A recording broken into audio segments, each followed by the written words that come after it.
বাচ্চা, তুই আমার স্বামীকে মারলি কেন রে? ওরে আমি ছাড়ব না। না না, কাজটা ঠিক হয়। আমি তোমাকে ছাড়া বাঁচবো না। এই বয়সে বেশি পেকে গেছিস। তোর বয়স কত রে? 12। আর আমার বয়স 32। ইস, মিথ্যে কথা। তোমার মনে আছে পারো? পারো? তুই এই নাম জানলি কি করে?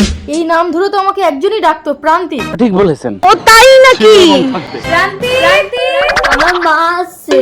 কি রে বান্ধবী মিতা, তুই তো বিয়ে করিসনি, তোর ছেলে হলো কিভাবে? কেসটা তুমি ধরেই ফেলেছো। বিষয়টা একটু ব্যাখ্যা করবেন? তাহলে শোন পারমিতা, আজ থেকে 13 বছর আগের কথা। বল না মিতা, আমি একটু মোটা হবো কি করে? বিয়ের জল গায়ে পড়লে ঠিক মোটা হয়ে যাবি পারমিতা। কথা কি ক্লিয়ার না ভেজাল আছে? তাহলে আমি বিয়ে করব। চলো আমিও বিয়ের জন্য রেডি পারমিতা।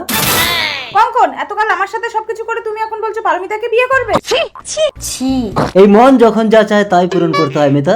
চলো পারমিতা। না, আমি তোমাকে বিয়ে করব না। ও মাই গড। একবারে নিষ্পাব্দ, আমি প্রান্তিককে ভালোবাসি। প্রান্তিক! একবারে গোনা নাই, মাসুম মাসুম।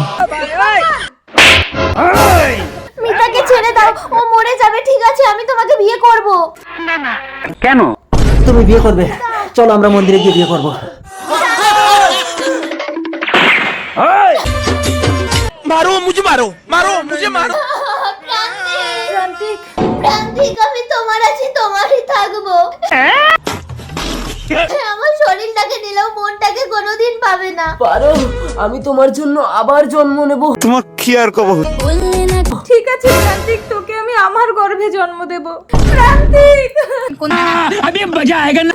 তার মানে তুমি আমার প্রান্তিক? বড় হয়ে আমি তোমাকে বিয়ে করবো, পারো?